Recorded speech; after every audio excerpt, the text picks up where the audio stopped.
So who talks first? You talk first? I talk first?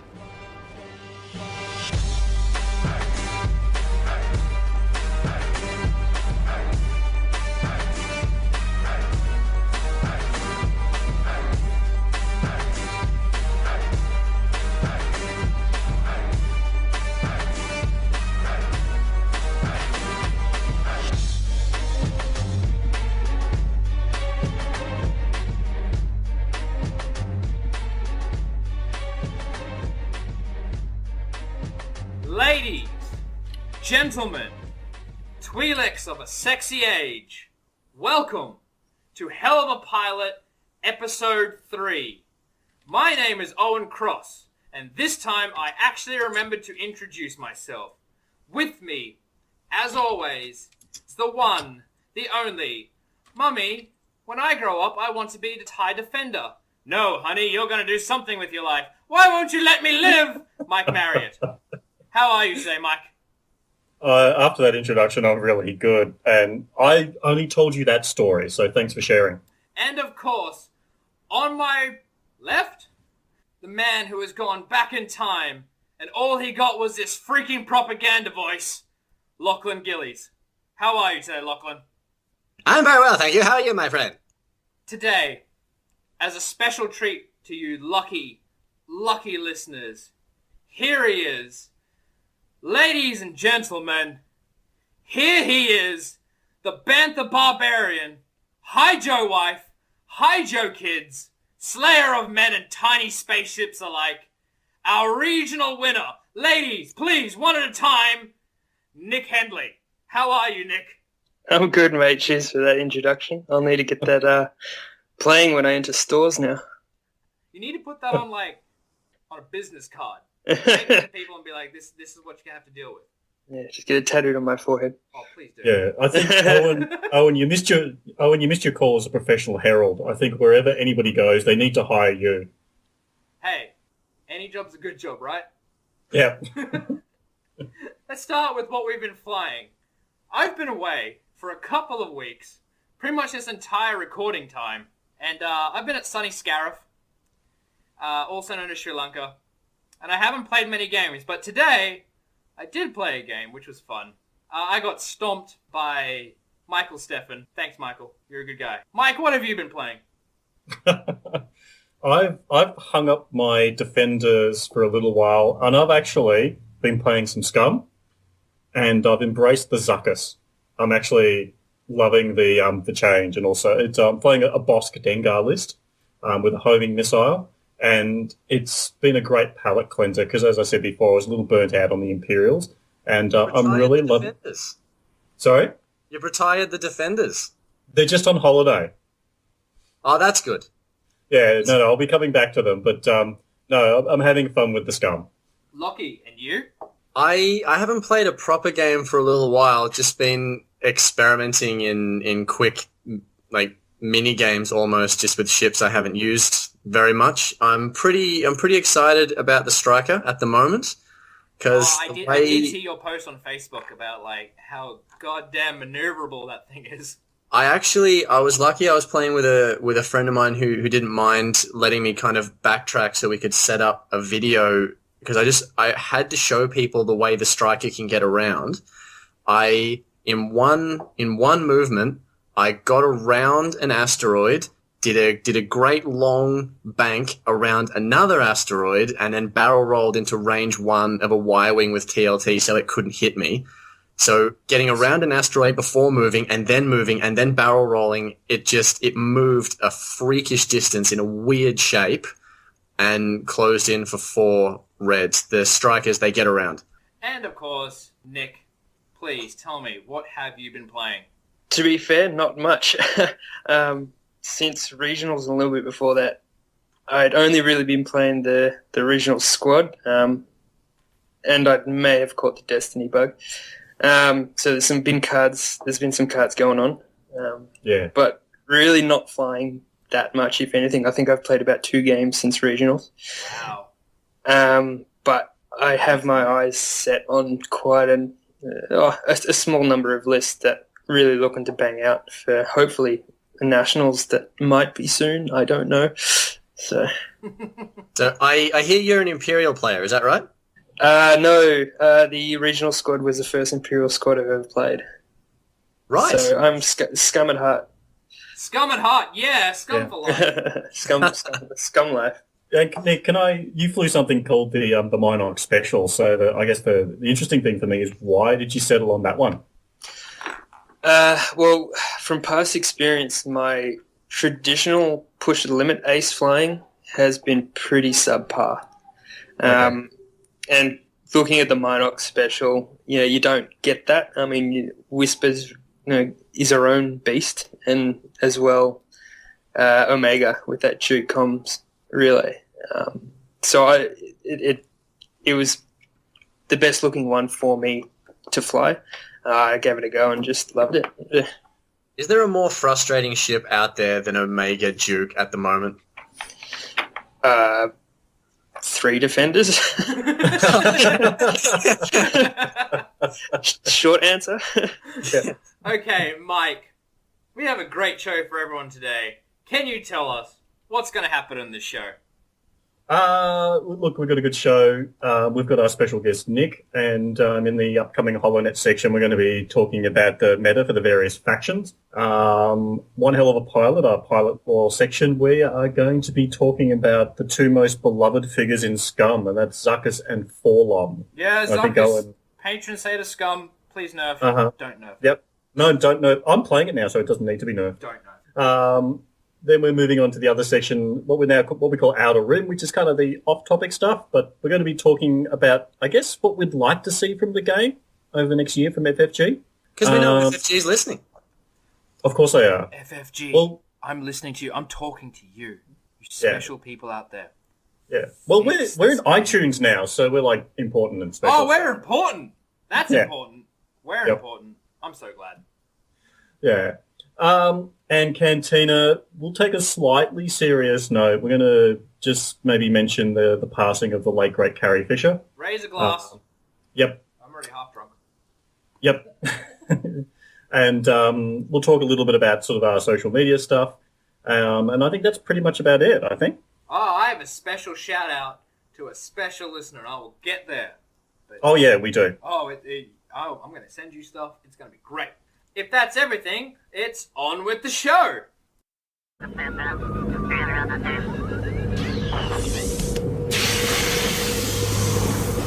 Greetings, fellow citizens, and thank you for joining us once again. Hot off the Holonet, here's the news tonight in your empire. Our beloved Emperor has personally taken to the sky to direct the war effort against fiendish rebel terrorists. Flanked by elegant TIE defenders and phantoms, his noble lambda serves as a beacon in otherwise dark theaters of battle. Let's hear it for our brave sovereign. However, His Eminence faces dastardly foes in the form of rebel K-Wing bombers and X-Wing fighters. These craft are naturally inferior to their Imperial counterparts, but sly rebel pilots can pose a threat to the unwary. When it comes to rebels, remember, be alert, not alarmed. In breaking news from the Outer Rim, factionless, ignoble bounty hunters continue to ply their fearsome trade. In the unlikely event you're ever in their vicinity, they are absolutely not to be spoken to or approached. But if the worst should happen, cheer up and think of Coruscant! Well, folks, that's the state of our unified galactic nation, and be sure to tune in next time so you can do your part in the Empire's March of War! Nick, you have done amazing things to bring back a meta that some would argue is about 6 months old. How did you do that? Why have you done this, Nick? Look, I'd say the Imperial list that I was playing, the Mynock Special, was somewhat underrated in the meta. I saw it personally as probably the strongest Palp Ace list out there, just due to what had come into the meta with the Shadowcaster, and namely Asajj with their stress mechanic, and you're being able to pretty much just squash that completely. I had quite a few testing games against Asajj, and it just ran rings around it. But I'd say other Palp lists, other than Defenders, so your Sunti, your Inquisitors and stuff, I'd say they probably do sit just below the bar still, if that makes sense. Oh, yeah, I understand that, but I'm not really sure how you managed to stomp Asajj. Because you know her arc, or is that how you've done it? Because I mean, I'd say what Yor brings to the table with that list itself, it enables Whisper to do twice as much as she could before, and even that was huge. With the decloaking options and stuff, and to allow her to do stress maneuvers in that is just huge. I mean, I've done so many maneuvers where I've done forward decloaks into my opponent, and they're just like, "What are you doing? Why are you coming at me?" And then Cade behind them, and Yor's just in range to take that stress, and I'm behind them all of a sudden. And a lot of people don't see that coming. No, I guess no one will expect a TIE defender, not a TIE defender, a TIE Phantom. A Phantom. Yeah, coming at you. Yeah. Because I guess you want to be at range 1 with the TIE Phantom because of the 5 dice attack, and that's really good. That's not how I play it so much. When I'm on the table and thinking about my moves, it's always about arcs, maximizing all my ship's arcs together, making sure that they can all shoot at the same target, and making sure that I can get the enemy ship in that zone. As far as me flying the Phantom, I'm probably concerned about that range 1 arc 5% of the time. Really? Mm. Oh, Yeah. okay. I guess four's enough. 4's enough. Yeah. 4's enough. What do you mean 4's enough? 4's never enough. Let's go to 7. Yeah.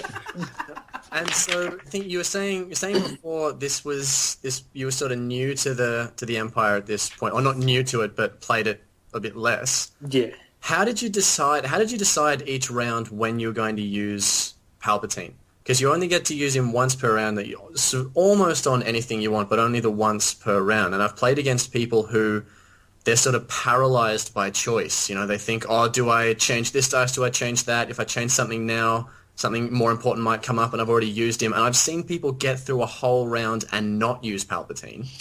How do you overcome that? Yeah, I'd say seeing someone making or thinking about that choices of where do I do it here or there, I think that's probably weak Palpatine play. I would almost always use it defensively first.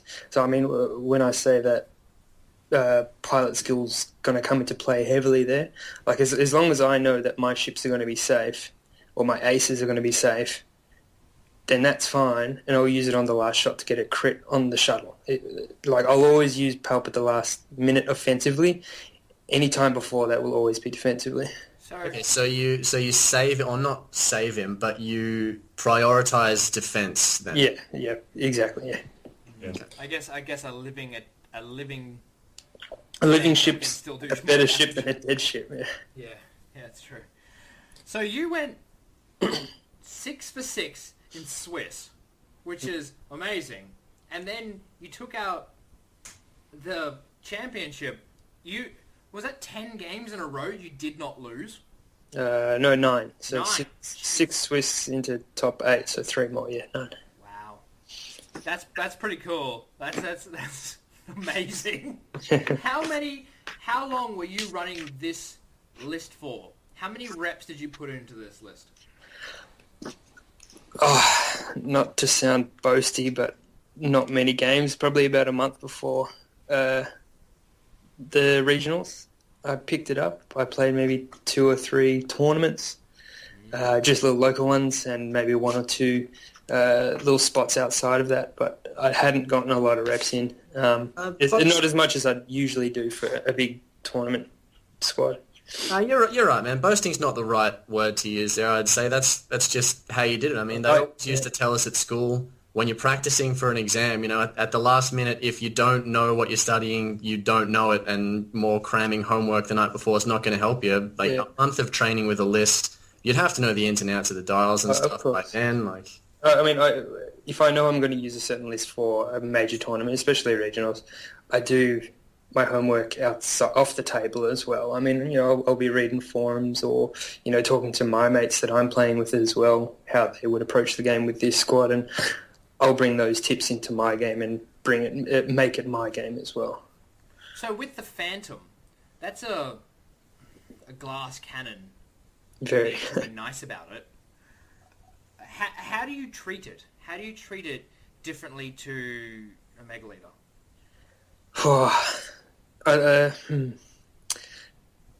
I think the right answer for that would be it's purely situational, depending on what you're coming up against. I mean, there's some games with Omega where I'd really try and block with Omega, or, I'm really going to flank with Omega, or, with Whisper, I'm really going to go down the guts and then come behind them. And so it depends what I'm flying against. I don't know really how to elaborate that too much more without talking about how I engage with the squad. I engage with it very differently as I would any other squad. With this squad, I find when watching other people play it, the biggest mistake people make is not engaging with the shuttle. I think this squad requires all guns blazing for those first 2 or 3 rounds when shots are going off. Otherwise, it just doesn't have the punch. Omega can drop really quickly, so can Whisper. But when the Palp shuttle's in play as well, it makes your opponent have an extra decision as to what they're shooting at as well. So that takes heat off both Whisper and Yaw. And I'll always have Yaw coming up down the guts with... That makes a lot of sense. With Whisper and Omega flanking on either side. So, I mean, straight from that first engagement, I'm going to know what ship they're darting for, or what ship they're going to go for. And then I can play around that with the other 2 remaining ships that aren't at threat. I mean, and having the Palp shuttle in there for at least 2 or 3 rounds of combat, just those 3 dice, near the end of the shooting phase is just... I'm really glad you said that, because the Palp shuttle is... A lot of people play it as a super defensive, like it doesn't actually play the game, it just kind of floats and hopes it doesn't get killed. Like it's almost a stationary object, it's just on the board, not contributing. I would say the complete opposite. Yeah. Good, because I'm a big fan of that. Like, look, it has 3 red die, and that's nothing to be scoffed at. No, not at all. I mean, hopefully during that sort of initial first rounds of engagement, you'll get one range 1 shot off it, because it's going to have to go through them.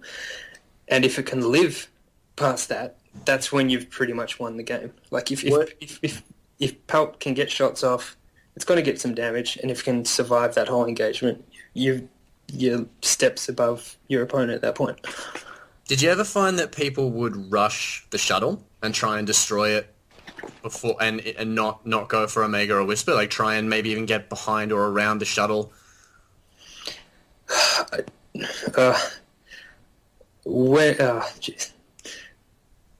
To put it simply,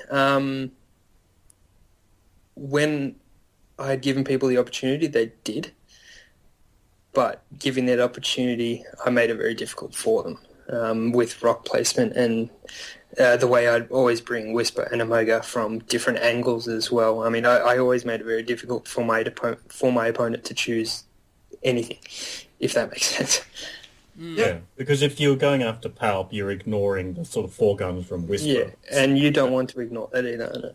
No. So, around about the time that the TIE Phantom first got nerfed, when they changed when that mandatory move to decloak, that the timing chart of that was altered just slightly. Yeah. The Phantom saw a pretty serious drop off, but it seems like you'd still say it's a perfectly good ship. I'd never played it pre-nerf, but post-nerf, I would say it's still probably one of the strongest ships in the game, if you can handle it. I mean, just like any serious ace flyer, Centufiel, Inquisitor, whoever you're flying, if you're not going to fly them well, they're going to die.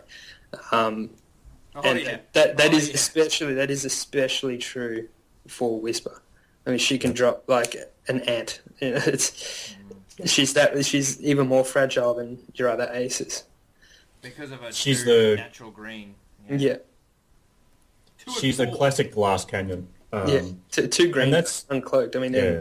And that's why a lot of people moved away from the Mynock Special, the Mynock Special, when Dengaroo came in, because Dengaroo was always taking heavy initiative bids and is also pilot skill 9.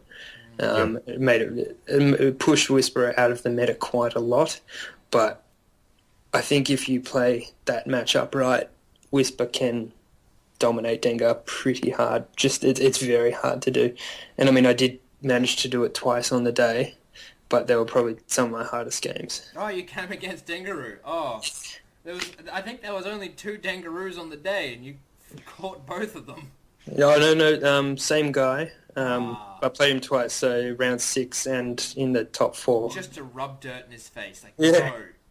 no, you're not gonna win. And it's funny we should be talking about Dengaroo as well at the moment, because you were just saying a moment ago that the shuttle has to pull its weight in this Mynock Special list, but I've spoken to a few people about Dengaroo, and they say, the cardinal sin is to get Manaroo involved. You got to keep her out, got to keep her aside. So it's separate.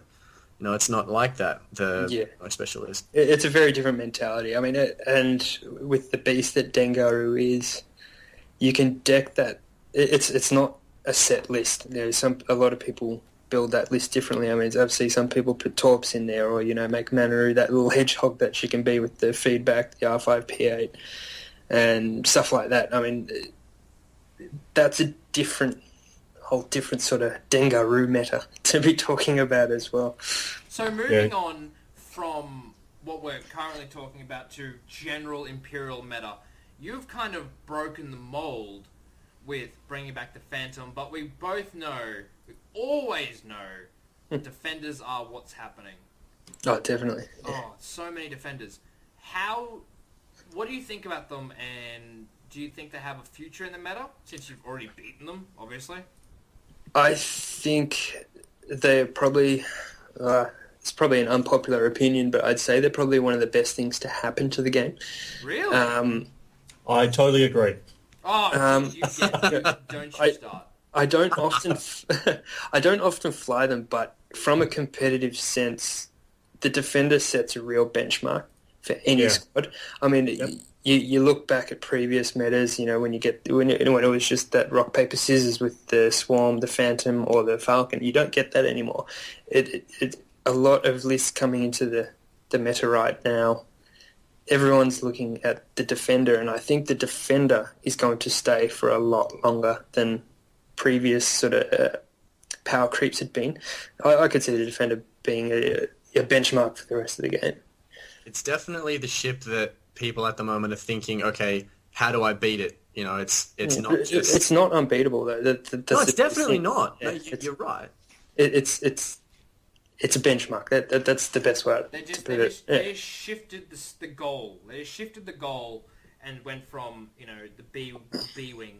Yeah, because it puts a lot of those power creep lists in check. I mean, as soon as the defender update came in, Dengaroo dropped off a little bit because it was good against Dengaroo. Whereas it's so good against Dengaroo. Yeah, I mean, it brings a lot of these things together without being overpowered itself. You don't reckon? No, not at all. I think it's incredibly balanced. Really? Okay, well. Very. Let's move on to the Rebellion meta, shall we? Yeah. Olaf had an amazing build. Olaf had an amazing build for regionals. And I've actually been seeing that being replicated at the South Australian regionals a couple of times. That's... To make that a thing, that's just... It's Miranda Doney, fat. As fat as you can get. 52 points and 2 TLT Y-Wings. Now, that seems to be a bit of a play on the World's Champion, which was 52-point Miranda Doney and a Corran Horn. Just replace Corran Horn with 2 Y-Wings, and I would argue that's better. Because Y-Wings are always better. Y-Wings are just so good. 2 Y-Wings is a lot of hull. What do you think about this? I've never been much of a K-Wing player. They're good ships, they're sturdy ships, but I don't go for bombs myself. That's just my playstyle. But I love Y-Wings. The Y-Wing was sort of the ship that cemented me in the game. Like, I was definitely going to play X-Wing, but Y-Wings, there's just something about them because they're just a good chassis. I think they were the first ship to have a turret on them. So yeah, they got the nostalgia, and so I'm happy with anything that brings Rebel Y-Wings back. Look, I think you kind of have to go back to the whole U-boat nerf, which I think opened things up for the Rebels again, because I think the Deadeye nerf allowed players to get creative again. Look, I've never been a huge fan of TLT, but that's because I've always flown Imperial Aces. TLT's amazing. You were wrong. Yeah, but actually, but we haven't been overrun by TLT, which is okay. So I'm happy with that. Even in the regional, in Melbourne regional, we didn't seem to see all that much TLT. And honestly, all the games I came against, I was sitting there going, probably should have brought a TLT. Look, I think Miranda's also having her place in the sun at the moment. I think, you're seeing the sort of the 3 K-Wing builds. I think actually 3 it's really... K-Wing builds, all bombers? Yeah. That's amazing. That's my favourite build ever. My favourite build. Yeah, look, and I don't know what Nick thinks, because I sort of really rate the Bantha guys, because I play those guys frequently and they always thrash me. And Nick, I think you've only played me once, but you destroyed me in like 20 minutes, which one would expect. Over, here it comes. Not quite, but it was... Can I get that intro again? I'm going to look at you, next time I play you, Nick, I'm going to look at you very carefully. But look, I think really Rebels, I think it's a period of experimentation. I think people are trying lots of different stuff, and I really we're like... desperate. The Rebels are so needy. Yeah, no, that's true. Yeah, Mummy didn't love you as a child, sorry. But no, Mummy didn't love the Rebels, no. But I like things like Nora. Push Nora is a beast. Oh, Push Nora with R2-D2? Oh, yeah. Michael flew that today. Oh my god. Yeah. That's so hard to kill. Yeah. So look, I would say it's an interesting time for the Rebels in that, there's a lot of experimentation. I don't know what other people think. I'd say a lot of the experimentation has been done. So probably move away from Mike's opinion. No, it's okay. Yeah, go for it.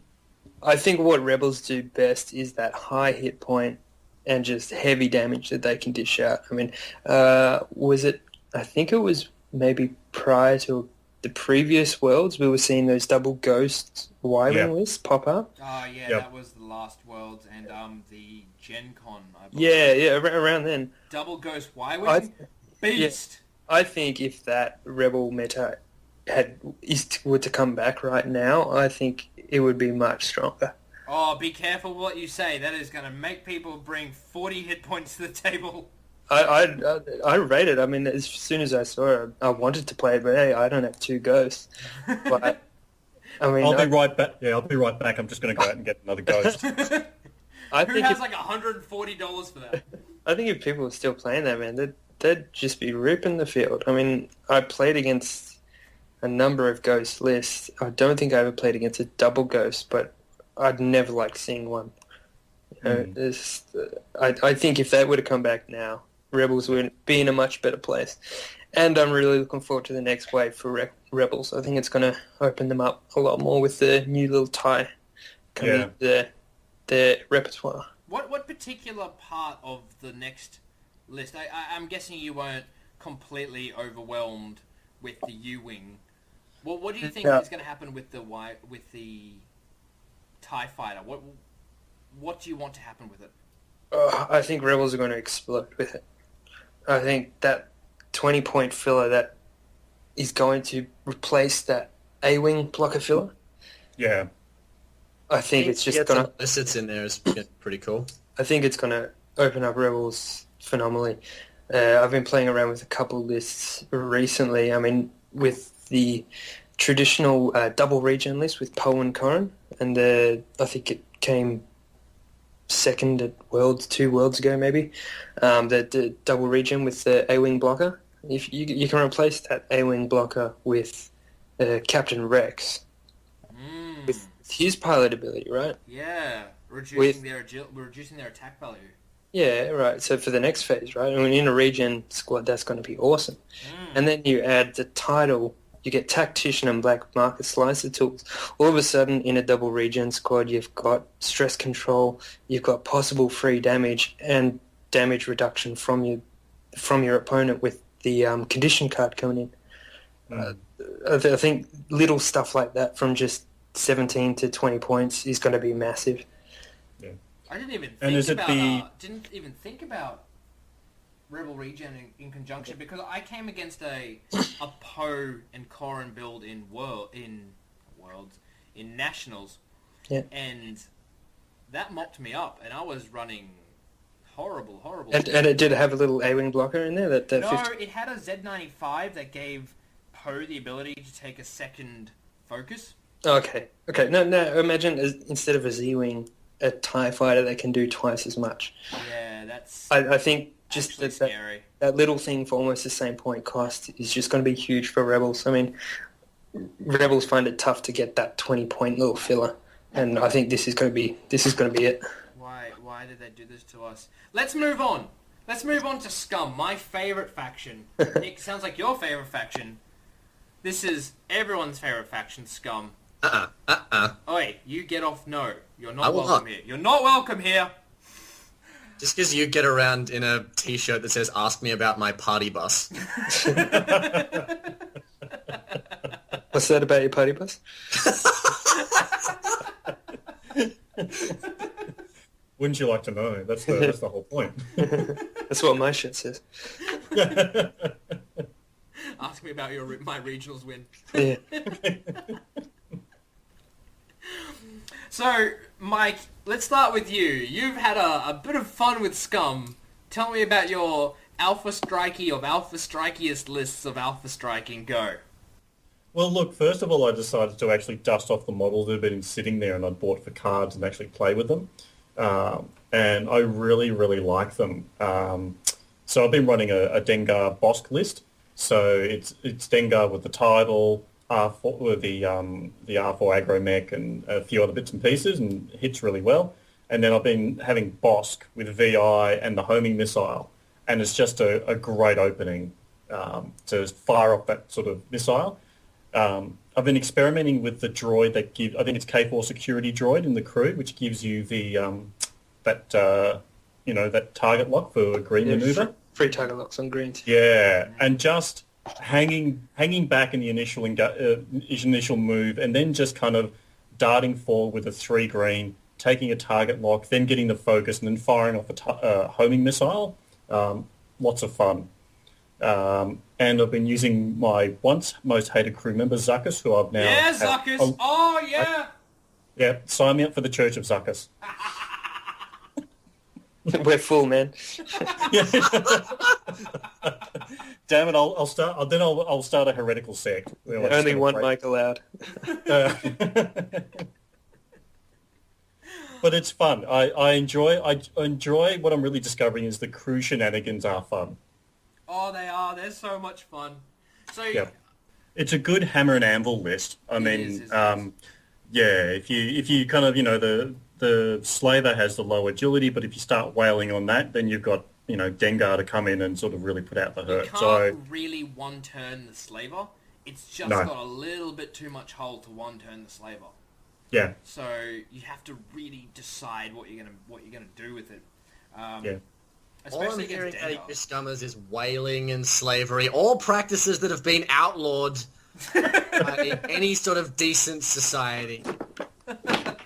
That's why playing as the rebellion is the only responsible choice. Hey, you are terrorists, and you're horrible people. Freedom fighters, deal with it.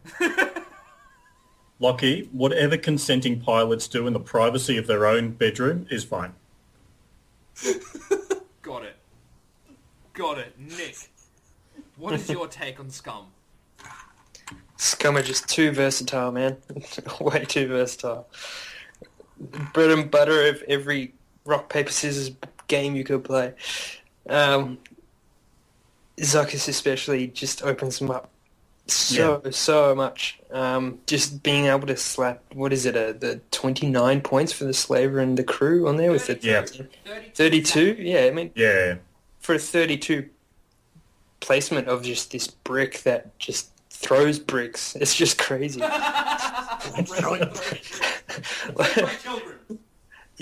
7 points for an action. This turn I take a brick. For 70 points left over, you can do so much. I mean, and with Manaru, the addition of Fan Rao, that ace that Scum's been looking for since they came out. Sorry, Talonbane. No, that's legit. Talonbane's That's legit. Talonbane's sitting in a corner somewhere quietly sobbing to himself. Yeah, Hey, I take exception to that. I like Talonbane. you did like him. I mean, just what those few things bring to Scum, to build around them is so easy because if it fits, it's going to work. Yeah. I mean, they're just so versatile with all the crew, with all the abilities that they bring as well. It's just mental. I mean, and I'd never discredit any good Brobot player as well. I mean, they might not be so popular, but if you can fly them, you'll do well. The crew is definitely what Scum seems to be about. I think Scum have the best crew, and versatile, as you say, if you can make things link them together. That's spectacular. Yeah. And then I think with coming into that, I mean that the rise of the Atani Mind Link. Yeah. I think a lot of people discredited that when it was first revealed and first came out. I mean, it's only been recently in the last month that we've been seeing actual success with it. I took You that can to accidentally... ninth. Nick, I took that to 9th at regionals, and I'm super mad. Hey, good job, man.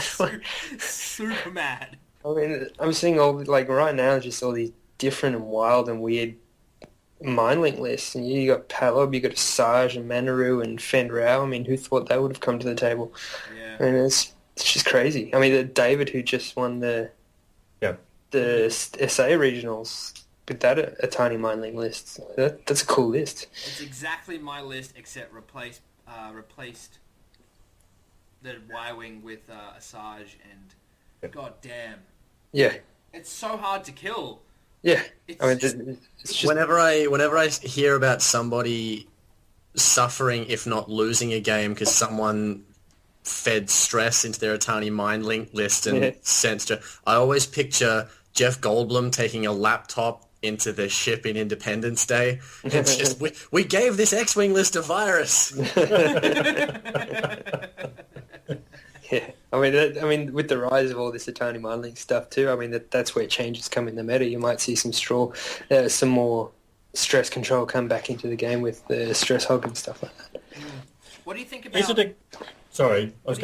it a case where, like I remember Atani Mind Link and people poo-pooed and, that's been out for what, sort of 4 or 5 months? It's only just now people are discovering it. Yeah. Is it the case where conventional wisdom, or is the case that there's other hidden gems in there and we're not looking close enough?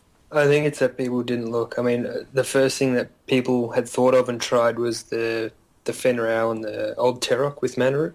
Yeah. I think they were trying to replicate that Palp Ace meta within Scum, and I don't think it really fit. I mean, there's some good squads out there or good players that can fly it well with a Manaru, Fen and old Terok, but I don't think... I'd say that's probably one of the weakest. I think all the other ones coming out now where people are trying to actually fit different things in, it's getting really good. I think I've seen a couple... I think 3 wins in Germany with Manaru, Fenrau and Palob, all with a tiny light. And the Palob's got twin laser turret, the cloaking device, and the Stygian particle accelerator. Yeah, that's a cool list, man. Like, who would have thought Palob would be winning regionals again? Well, he never won them, so. Have you seen my list where you put Palob with Ion Turret, Forlom, and obviously a tiny Mind Link? So you just choose a ship and just say you're not playing this game. Yeah. You remove them. I think that's what Palob tries to do every game, but he just doesn't seem to get it done. No, he doesn't. Half the time. Palob. Yeah. I've seen a bit of play with Ion Projector on Manaru. So knowing where the opponent's going to be, put them there and then just ion them. Yeah, I rate Ion Projector. I haven't really seen it used much. I've got it in a few lists that I want to try. But I think that card's got a lot of potential with the defenders currently as a mainstay in the meta. I think that ion projector's really, really good against them. Yep. Or any cheap ion effect where you don't have to roll. I mean, you've got to roll for it, but you don't have to roll attack dice when they're rolling defense. Hey, you're not permitted in there. It's restricted. You'll be deactivated for sure. Don't you call me a mindless philosopher, you overweight glob of grease. Now come on before somebody sees you. For those who don't know, Zuckess and Forlom are some of the most fun cards you have in X-Wing. Totally not overpowered, and all who say different are wrong. Mike? No, clearly it's an underrated card that gets barely any play. Never gets played. Like, you need to play more of Zuckess. Sarcasm. I've heard about this. And in fact, I think it should be a 0-point upgrade card because I do not see the value. Because you're giving yourself stress. I mean, come on. This is not funny. You guys are crossing a line now. He's a Gand bounty hunter.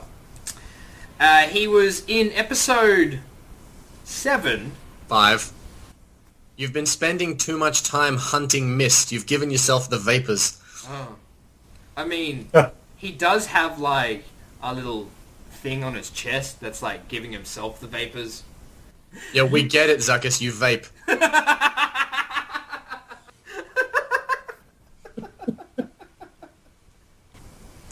He's also a Gand findsman. Now, for those who don't know, a Gand findsman is kind of like... It's like worshipping the mists, hence the mist hunter. It's like a whole thing. But he worships the mists, and it gives him some kind of, like, foresight.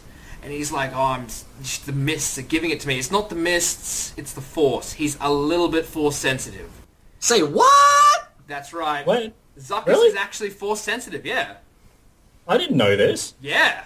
I know. Okay. That's why we have this conversation, because he is actually force sensitive. And that's the reason he's mixed up with Forlom. Because Forlom is a robot, and aside from one thing that happened in Legends, no other robot can be force sensitive. So Forlom was actually a protocol droid on a extravagant barge. And he used to talk between the computers and the people, so protocol droid, whatever, right? And the barge actually altered his programming to steal stuff. So he used to steal from the very wealthy people on the barge. He's running with a bad crowd. His mama should have told him to stay away from those barges. So he started stealing stuff, and he actually stole some stuff from Jabba the Hutt. It's probably not the best idea. So Jabba was like, yo, what up? And he's like, nothing. That's exactly how it happened. Exactly how it happened. That's So, canon. It's canon? Yeah. Now canon. It's now canon. Jabba the Hutt was a cool guy. Yeah. Definitely not a fat slug. Anyway, so Jabba the Hutt saw this guy being able to steal stuff. It was a robot, and no one saw it coming, and he kind of took him. And he's like, this is mine now? So he took Forlom, and he altered his programming again, so for the second time, and this time changed his programming so he could hurt people. He could hurt biological organisms, which, droids can't do. Even in Star Wars, there's Isaac Asimov's 3 laws. Yes. Quickly, Lachlan, what are Isaac Asimov's 3 laws? A robot may not injure a human being, or through inaction, allow a human being to come to harm. 2. A robot cannot... Sorry, a robot must obey... Is that number 3? A robot must obey an order given to it by a human being, unless that action would conflict with the first law. Yeah. Number 3, and a robot must protect itself unless it interferes with action 1 and 2. Yeah. Number 4, a robot must always be able to provide funky, fresh rhymes. I like that law. Dead mouse. Clearly the whole kind of separatists with their droids kind of skip the whole Asimov rule thing. Yeah, yeah. Well, programming, right? Anyway, Yeah. so he created Forlom to be a bounty hunter, and in Bounty Hunt he did. And he did it really, really, really well. Except he didn't have intuition, because he's a robot. And he just made the best of both bad situations, like, oh, we'll do this and this will happen, blah, blah, blah, blah, blah. Anyway, so Jabba the Hutt was actually the person to team up Zuckess and Forlom. And collectively, they made some of the best bounty hunter duo in the galaxy. So Jabba was like the Simon Cowell of Star Wars. He made a group out of people who couldn't make it on their own, and the resultant group, some people love them, some people hate them. This is kind of less known. Zuckess and Forlom in Legends were actually kind of on good terms with the Rebellion. Because Zuckess at one point in time was taking a hit out for the Rebellion against some Admiral what's-his-face. And Forlom was there, and Zuckess got hurt pretty badly, and the Rebellion kind of nursed him back to health. And that was pretty cool of them, so he did a lot more work for the Rebellion at like a cheaper price. And then, between Damn it, they did outsourcing. Yeah, exactly. Yeah, the Rebellion's into cashies and mates rates. So, between episode 5 and 6, when Han Solo had been stolen and taken to Jabba the Hutt, there's this whole big thing where, we're going to help him because the first person to get him to Jabba the Hutt wins and gets the money. So, Zuckess and Forlom actually tried to take Han Solo away from Boba Fett. And Boba Fett took exemption to this. He shot Forlom in the head. Just straight up shot him in the head.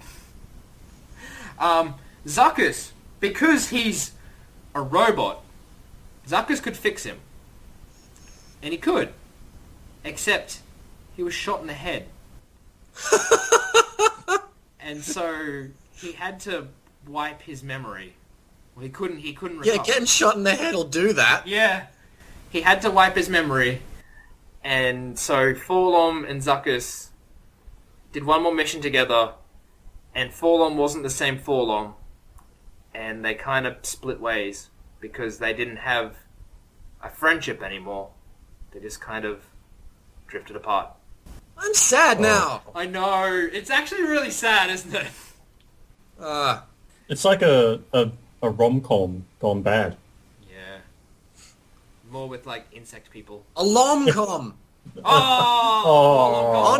Oh no. Oh, you went there. So, there's actually the way they've done this in the X-Wing game is really interesting, because Zuckess is force sensitive, but he doesn't manipulate anything. He just sort of knows the outcome. Hence, Gan Feinsman. Forlom. I think, as you were telling me before, it's like he's the Gand as the race. They're mildly force sensitive, but they don't realize that's what it is. No, they think it has something to do with the mists. Yeah, they think they're just intuitive, or it's a spiritual thing. But so they don't tap into the force because they don't know that's a thing they're doing. No, that's exactly right. So Forlom, they've done it more. Forlom's a robot. Let's do a robotic-sounding thing. I'm going to ion myself, because that's what robots do. Let's do a robotic-sounding thing. Yeah. Let's take away one of your things, because that's robotic-sounding, and I'm ioned, because ion sounds robotic. Yeah. Forlom is, I'd say, less interesting, but... Yeah, but I've always thought Forlom looks like C-3PO with a fly stuck on his head. Yeah, that's exactly what he was. Yeah. He was exactly C-3PO. He was a protocol droid. He did exactly what C-3PO did. Yeah, it's just with... Yeah. Gangster looking. Yeah. But, yeah, Forlom and Zuckess, they were interesting in Legends, and I don't know what's going to happen with them in canon now, but I really hope something, because they're really cool. Alright, I do believe it's time to move on. Here we go. That's one hell of a pilot! Our rebellion is all that remains to push back the Empire. You think you might be able to help us.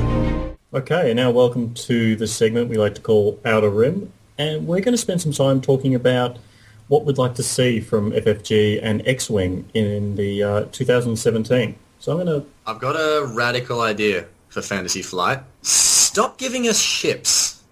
This is gonna sound weird because the whole point of the game is we fly the ships around, but I haven't been super excited about the actual ships themselves, and there's probably a finite pool that they can actually start taking from. I'm hoping they don't become desperate and start to just release any old thing. And the E-Wing's a good example. There are so many ships that either you buy the blister pack and you only ever play one ship. I mean, the K-Wing, it's Miranda or a generic. The E-Wing is only Corrin. People don't fly generics. And there's ships like the Star Viper. People buy them for auto thrusters and don't play the ship. What? Are you telling me the auto thrusters comes with a ship? Yeah, exactly. And the TIE Punisher. It's the one that looks like a butterfly. Yeah. Oh, okay, yeah. Butterfly. Yeah, because much like a butterfly, it only lives for a few minutes. Yes. and the TIE Punisher barely saw the light of day. So what I'm proposing, since there's already a subculture within X-Wing of buying expansions for only cards, let's have a whole wave of expansions that are only cards.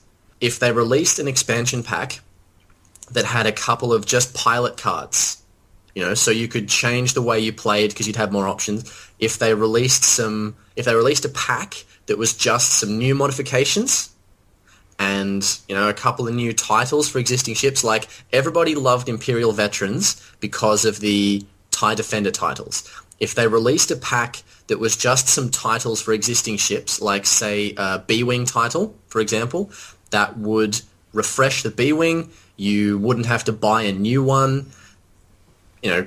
I feel like there's room within the game for a whole wave of just cards. You could make them faction-specific packs. There could be the Scum pack, the Rebel pack, the Imperial pack. There could be some cards in each one that would be usable by every faction and weren't locked. There could be a generic one, a pack of just modifications and just new weapons that anybody can use. Are you talking about like an LCG?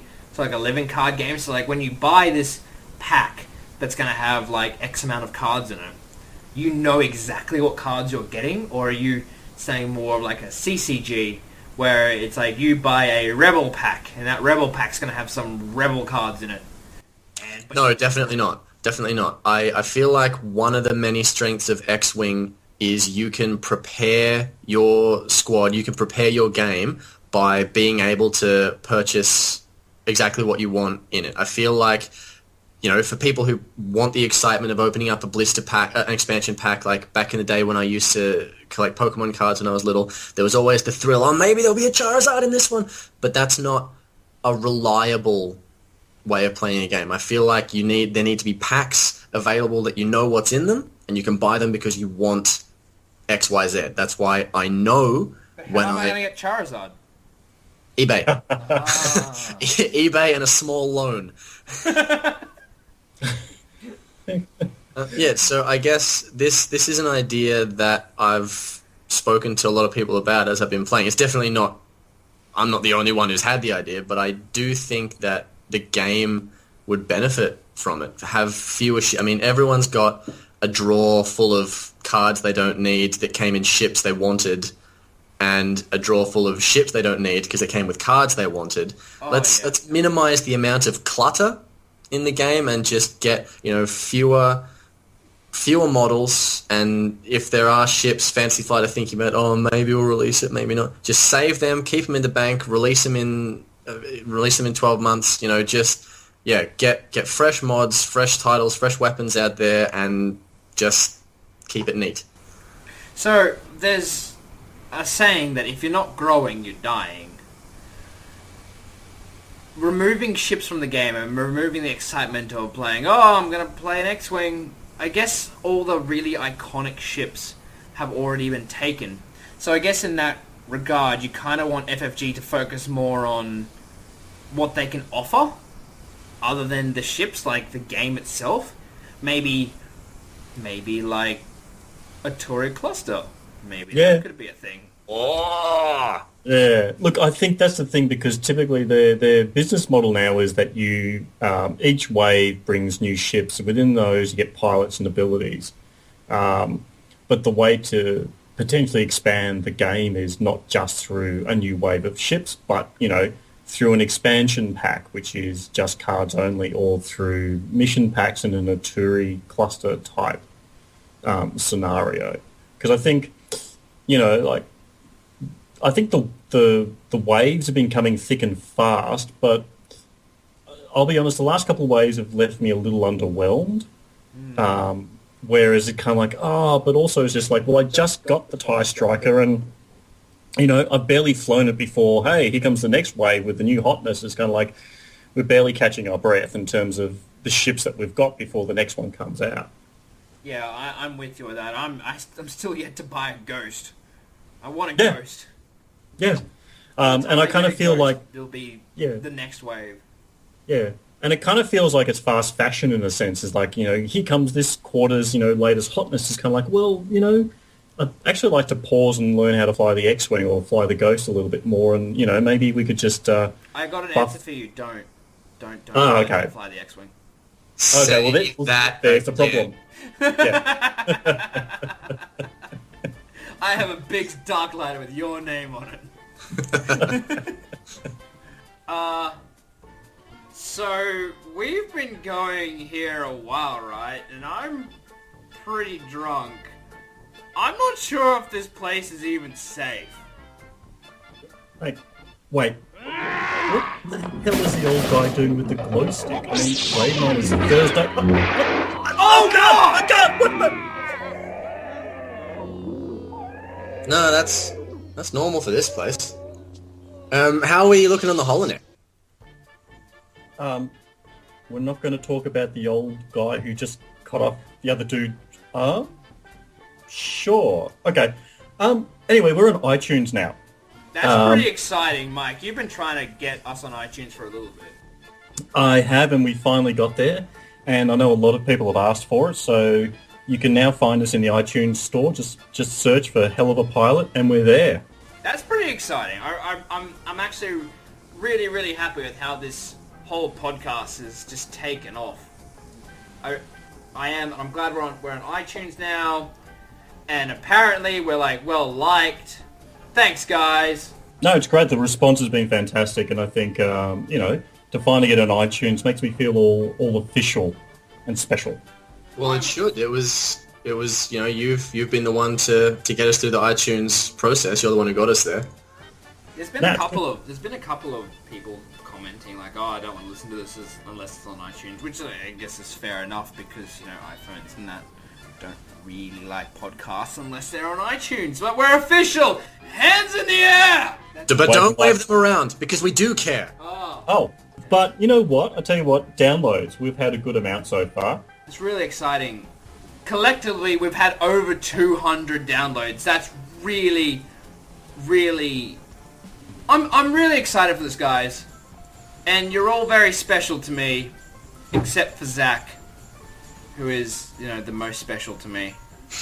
Everyone is equal except for Zach, who is more equal than others. And why is he more equal? Because he was the first person to like the Hell of a Pilot Facebook page. We have a Facebook page? We have a Facebook page. Oh, Mike. You put this Facebook page together. I didn't even know about it. I'm in charge of it. You're in charge of it. Lachlan's in charge of it. We're all in charge of it. We're official. We're officially people who talk about X-Wing. Wow. No, it's great. So, I mean, it's a good way to communicate to us. So I'd actually really encourage people to leave their comments there on the Facebook page. And also we'll be keeping you updated when new episodes come out as well. So if you wouldn't mind leaving us a few comments, I mean, we've got through 3 episodes now, largely unsupervised. So we wouldn't mind hearing from you, because... Except for your mother, Lachlan. She's really nice. She's a lovely lady. He's only saying that because she's standing here watching me right now. It's fine. We're fine, Mrs. Gillies. Thank you. Yeah, we're fine here. Everything's fine here now. Thank you. How are you? How are you? That was a We're boring official. conversation anyway. I was waiting for one of you two to say it. We're not going to ever bang on about this. I swear we're not going to. This is going to be the one and only time we're ever going to talk about this. But thank you for listening to Hell of a Pilot. If you've gotten this far and you've listened to me ramble on about nonsense for this long, send us a 5-star rating so other people can listen to us. So far, we've only gotten to where we have by word of mouth. So thanks for talking about us to other people, and we hope you'll keep doing that. Thank you very much, everybody. We have been one hell of a pilot, and thank you very much to one hell of a pilot, Nick Hendly. Nick, is there any shout-outs you want to give, any tips you want to give to new people, old people, young people, maybe mediocre people? Go. All the people. All of the people. All the people. Let's do some shout-outs. So, of course, all the Bantha boys. Especially... Oh, I have a question for you, Nick. Yeah. Where did you put your trophy? Where did you put it? So that's sitting up at Gatekeeper Games. Simon was nice enough to put it up on the shelf. Now that you have the Bantha Squadron has won both Victorian and South Australian, are you going for the trifecta in ACT? Oh, it depends who's going. I mean, I don't even know when it is. I think we might... Yeah, why not? Let's do it. Sure, if we got time. But, Nick, I was just going to say, I don't feel so bad every time I go there and lose, because clearly I'm playing against some of the best players in Australia, so my method is that hopefully it makes me better. Yeah, we're a pretty good bunch of guys. I mean, pretty casual as well. I mean, any new person who comes into the store, they're always welcome, and a lot of them come back, which is good. But Yeah. I mean, when it comes to competition as well, I mean, we do theory craft a lot between ourselves, and give each other tips and push each other as much as we can. Yeah. This might be a difficult question, but since you've mentioned tips, what is the one tip if you had to give people just one? Because you're quite good at this game. Can I give two? You should be able to tell people one thing. What is that one thing? Can I give two? Two is good. Yeah, two. Two Let's tips. take two. Take 2 tips. All right. First one would be stay calm during your games. I mean, it may sound a bit petty, but you really need to think about what you're doing, what your opponent's doing, and hopefully the turn after. I mean, when you're thinking about the planning phase and where you want your ships to go, you don't always want to think about, look, can I get all the guns here and can I shoot that thing? You want to play safe. And being safe keeps you alive. And keeping you alive will win you games. So... Wisdom. I mean, because people get caught up about just wanting to roll dice and rolling as much as they can. And, I mean, there's often times, I mean, if especially with push limit aces and stuff like that, if you're in any doubt, just say no and 5 out of there. Just get out. I mean, it's that sort of mentality. If you have doubt, just play the safe road.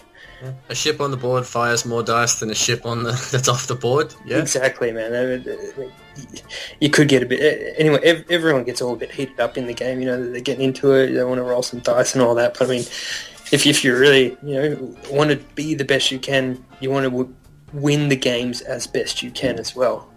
So, just staying calm, thinking about what you're going to do, and thinking about where your opponent can go. I mean, knowing every ship's dial is very important in that respect.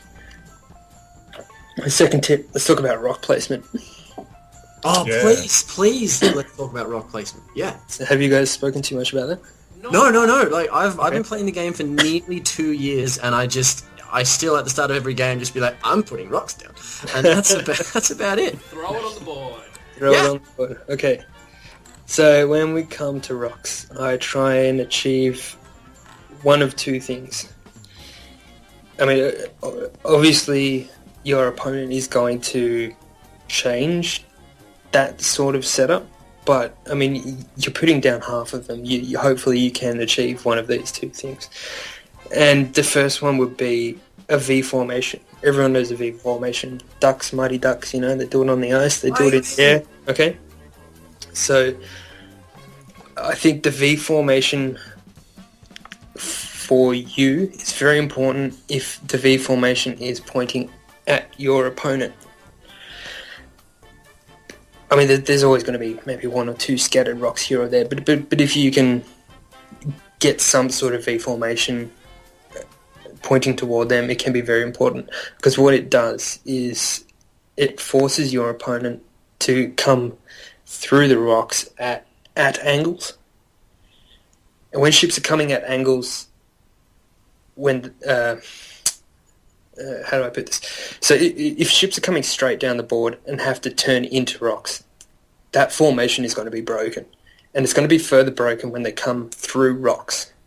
If they've got 4 ships, if they've got 2 big ships, they're not going to be able to fit right through them. They're going to have to move a little bit. And what that does as well, so with that V formation pointing toward your opponent, if you can visualize on the board, you've got probably 70% of that board to move around in, whereas they have 30. If we're going to put numbers into it. So you have the advantage of engaging in a much stronger position, just due to that space that you have to set up, whereas they have, like, because they're going to set up in one corner and usually you're going to set them in the other. That's a pretty standard setup play. But if you force them to come toward you, they're going to have to come through them, and if there's that V formation down, they're coming into your trap, which is really, really good. But in saying that, if you come in too fast, you're going to fall into your own trap. So you have to make sure that they do it before you do. So slow rolling is really good until you know that there's going to be that point where they're going to split up, and you can move all your forces toward that one ship that you want to go for. I think that covers that first one. And where do you put the rock that has the giant space slug in it? That's at the front. Hopefully they go into that first. Okay. Second one would be, so, I mean, thinking about that V formation as well, you want to create channels for your ships. Because often you'll have your opponent, you know, that 2-2 placement is very popular among a lot of people, but I don't think a lot of people really understand what it does for their squad. Usually it's nothing good.